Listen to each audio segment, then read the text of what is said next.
So, you sent over some stuff about glaciers Uh-huh. in the Andes, and it's pretty concerning. Right. It got our attention for sure. So, I think for you and for us, let's really like dig into this and see Yeah, what's really going on here beyond just like the headlines and stuff. totally. This deep dive is all about these Andean glaciers that seem to be shrinking Yeah. really rapidly and like what that means for a hmm massive number of people who depend on them. Exactly. So, We're looking at a warning that came out okay. during UNESCO's first ever World Day for Glaciers Oh, wow. back in March 2025, so just last year. Yeah. Scientists from the University of Sheffield, Okay. they really raised some red flags. Okay. And we're also using a policy brief that they put together Okay. called The Future of the Andean Water Towers. Hmm. And they did this in collaboration with the University of Newcastle. Got it. And the number that really like jumps out, the one that kind of spells out the impact here is this threat to the water supply for something like 90 million people Yeah. It's a huge number. across South America. It's like almost unimaginable. It is. That's Argentina, Chile, Bolivia, Peru, Ecuador, and Colombia. Like, we're talking about a whole region Totally. facing a potential crisis here. Exactly. So what we want to do here is unpack why Yeah. these glaciers are so important Right. in the first place and how quickly they are vanishing. Yeah. And then look at the implications Right. for all of the communities that rely on them every day. Yeah. We want to make sure that we give you the crucial information without getting bogged down in all the really complicated details. Okay, so let's start with that. Sure. Fundamental question. Why should we even care about these glaciers way up in the Andes Mountains? Like, Right. what is the practical role they play for the people who live there? Well, at their core, they are a vital source of fresh water. Okay. They're like natural high-altitude reservoirs. Mm.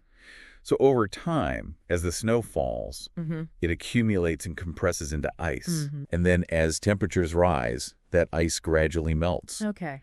And it provides a consistent flow of water. And that water isn't just used for drinking No, and washing. It's got it's much more than that. way more uses than that, right? Absolutely. Yeah.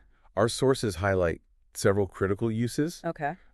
This meltwater is essential for things that we take for granted, Sure. like drinking water and sanitation. Right. But it's also a major power source. Oh, wow. It drives hydroelectric plants that provide Mm. a significant portion of the energy in a lot of these countries. Wow. And then, of course, you've got agriculture, which is a huge consumer of water. Yeah, of course. Relies heavily on this water for irrigation to grow all the food Right. that people depend on. Yeah. And even industries and livestock farming Okay. use a significant amount of this water. So it's not just about like personal consumption. It's Yeah. really like tied into the whole Yeah. food production system, Right. energy, and the overall economy, and like a Yeah. whole It's a whole system. interconnected system. Wow.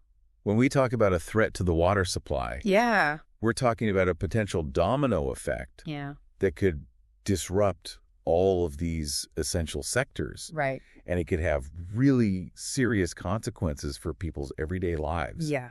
and their ability to earn a living. So how quickly are these glaciers disappearing? Right. You mentioned that statistic about the rate of thinning, and it was pretty alarming. Yeah. Well, the policy brief that we're looking at Okay. indicates that these Andean glaciers Mm. are thinning at an average rate of 0.7 meters per year. Okay. Now, that may not sound like a huge amount, Right. but it is significant when you look at the global picture. Okay. This rate of loss is about 35% faster Wow. than the average rate of thinning Okay. for glaciers across the rest of the world.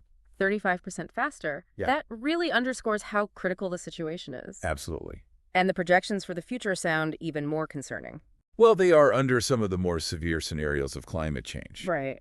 The models are predicting Yeah. near total disappearance of glacier coverage Wow. in the tropical Andes Okay. by the end of the century. Yeah. And even in other parts of the Andean range, we could see more than half Wow. of the glacier coverage lost Yeah.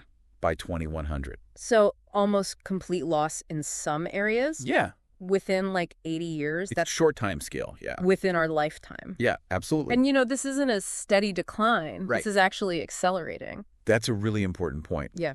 The brief specifically mentions that the rate Hmm. at which these glaciers are shrinking Okay. has sped up considerably Okay. in recent decades, particularly after the year 2000. Okay.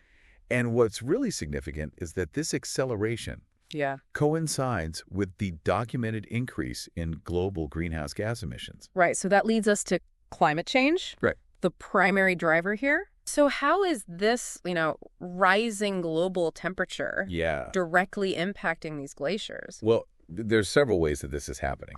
Firstly, the most direct impact is from rising air temperatures. Okay. So that increases the energy available to turn the ice into water, Right. causing it to melt at a faster rate. Yeah. But secondly, climate change is also contributing to more frequent and intense extreme weather events, Okay. which can further accelerate the melt Wow. and even cause instability in the ice structures. Okay. In addition, we're seeing a decrease in some areas in the amount of snowfall, which means the glaciers aren't being replenished Right. with new ice at the same rate Right. that they're losing it. Yeah. And then finally, the increasing frequency and severity of droughts across the Andes Oh, wow. is also exacerbating the problem because there's less precipitation overall to Right. contribute to ice formation. And there was that quote from Dr. Jeremy Alive that I Yes. thought was really powerful. Yeah. He mentioned that the first IPCC report came out way back in 1990. Long time ago. And it's kind of sobering to think about, It is, how little progress has been made globally in reducing carbon emissions since then. Yeah, we haven't done enough. There's like a real sense of urgency. There is a real sense of urgency. In his statement. He emphasizes that the changes that scientists have been predicting for decades Right. are now undeniably happening. Yeah.